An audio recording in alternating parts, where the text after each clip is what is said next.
Israel Hamas जंग के बीच America की बड़ी खबर है। अमेरिका से अमेरिकी राष्ट्रपति बाइडेन ने 5 देशों के राष्ट्राध्यक्षों से बातचीत की है। Britain, Canada, France, Germany, Italy के नेताओं से फोन पर बातचीत की है और यह पूरी बातचीत इजराइल पर केंद्रित रही। अमेरिका समेत इन 5 देशों ने मिलकर इजराइल पर अपनी रणनीति बनाई और 4 देश के राष्ट्राध्यक्ष कर चुके हैं इजराइल का दौरा।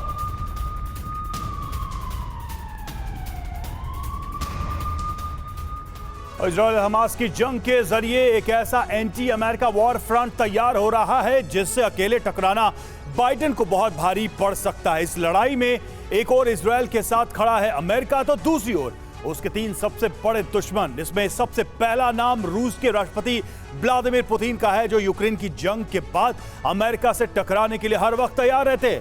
दूसरा नाम है शी जिनपिंग का, जिनका ख्वाब दुनिया में सर्वशक्तिमान बनने का है और वो सुपर पावर वाली सत्ता किसी भी हाल में बाइडेन से छीनना चाहते हैं। वही तीसरा नाम है ईरान का, जो हमेशा ही अमेरिका को आंख दिखाता रहा है।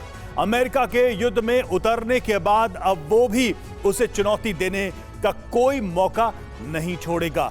तो ये 3 बड़े देश और ये अगर पीछे खड़े हैं तो अमेरिका की मुश्किलें बढ़ सकती है। हमारे साथ मेजर जनरल संजय सोई इस वक्त जुड़े हुए स्टूडियो में और ब्रिगेडियर शारदेंदु हमारे साथ जुड़े हुए हैं। शारदेंदु सर, ये तो दिख रहा है हमें कि अमेरिका जहां खड़ा होगा वहां रूस, चीन और ईरान उसके अगेंस्ट में खड़े हो जाएंगे।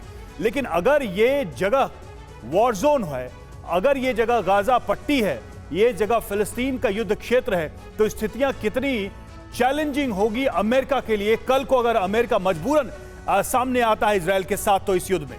देखिए, ये बहुत ही चैलेंजिंग पोजीशन होगी। आपने जैसे 3 देशों का नाम लिया, इसमें में और देश जुड़ते हुए नजर आ रहे हैं। इसमें अरेबियन कंट्रीज के सारे देश जुड़ते हुए नजर आ रहे हैं, जिसमें सीरिया भी होगा, उसमें लेबनान भी होगा, उसमें आपका इराक होगा, ईरान होगा, ओमान होगा। इस तरीके के जो मुस्लिम कंट्री, और ओआईसी ने एक बड़ा क्लियर कट इंडिकेशन दिया है कि वो हमास के युद्ध और फ़लस्तीन कॉज में एक साथ हैं।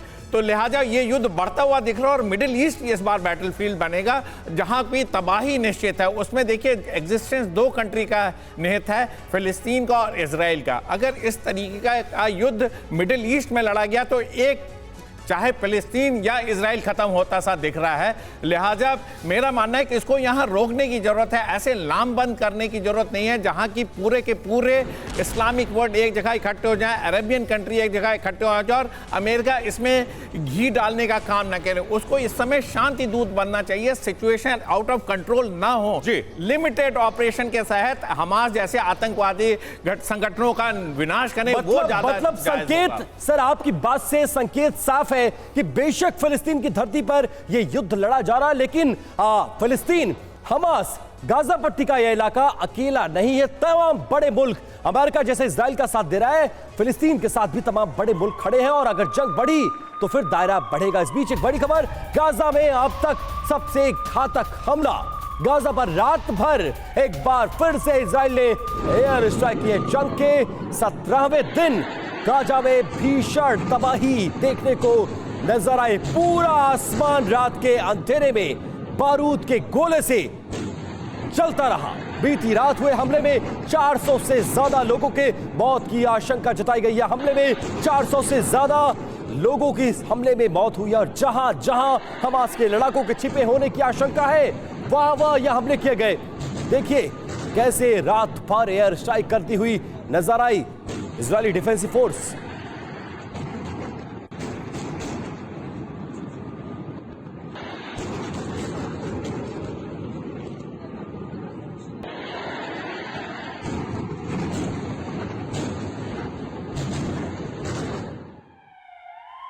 और गाजा पर हमले का दूसरा वीडियो भी हम आपको दिखाने जा रहे हैं। इजराइल ने एक साथ कई विध्वंसक हमले किए और गाजा में तबाही का खौफनाक वीडियो सामने आ रहा है। रात भर ये बारूदी बौछार जारी रही और ये देखिए दूसरा वीडियो, किस तरह से इन इमारतों को, इन ठिकानों को निशाना बनाया जा रहा है। रात भर लगातार हवाई हमले जारी रहे। दावा यह किया जा रहा है कि 7 अक्टूबर के बाद जो हमला हुआ था भीषण, उससे भी ज्यादा खतरनाक और बड़ा हमला है ये इजराइल का।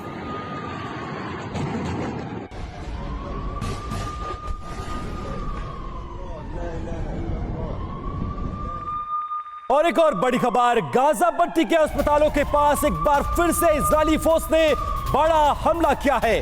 हवाई हमले में भारी तबाही इस बार फिर से दर्ज की गई और मदद के लिए चीखते चिल्लाते नजर आए स्थानीय लोग। इजराइल के हवाई हमलों से एक बार फिर से गाजा पट्टी का इलाका दहला और इस बार जहां हमला किया गया वहां भी अस्पताल था और चारों तरफ आप एम्बुलेंसेस देख सकते हैं और जिस बिल्डिंग पर हमला किया गया वो अस्पताल के बेहद करीब था।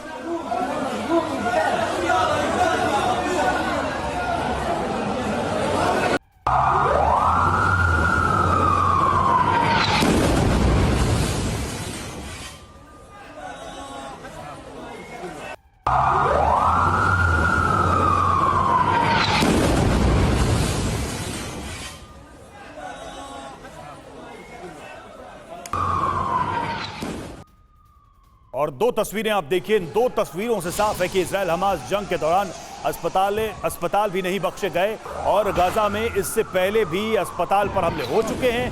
बीती रात फिर गाजा में अस्पताल के पास हमला किया गया जिसके बाद अफरा तफरी मच गई।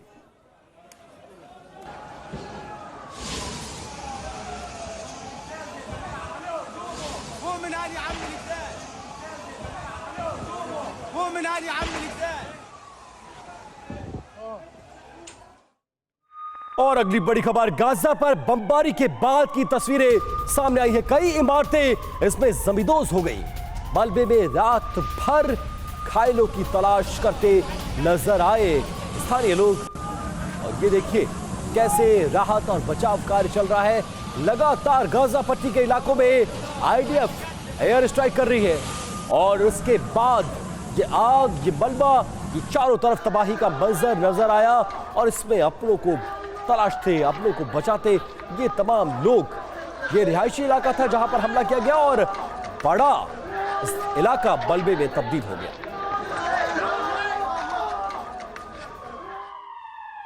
और गाजा में एक और बड़ा हमला हुआ, धमाके का वीडियो सामने आया है और आपको बता दें कि जाबलिया कैंप में हमले का ये वीडियो है जो सामने आया। गाजा में इजराइल लगातार हमले कर रहा है।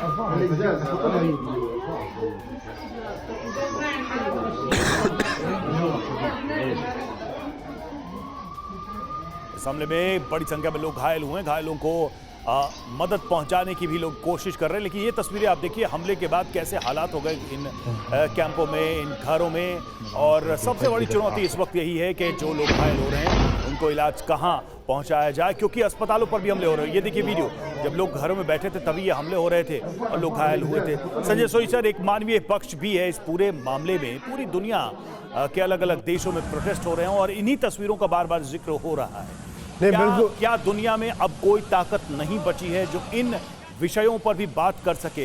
क्या दुनिया में कोई ऐसी ताकत नहीं है जो ये देशों से आग्रह कर सके कि जो भी टेरर एक्टिविज्म में लिप्त है उन लोगों को हटाया जाए, उन लोगों का त्याग किया जाए, उनको एक तरीके से अबेंडन किया जाए, छोड़ दिया जाए?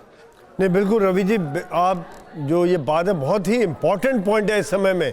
खास तौर से अगर देखा जाए तो कोई भी युद्ध होता है उसमें सबसे ज़्यादा पिसता है आम आदमी, एक कॉमन मैन, महिलाएं, बच्चे, जिसका युद्ध से कोई लेना देना नहीं है।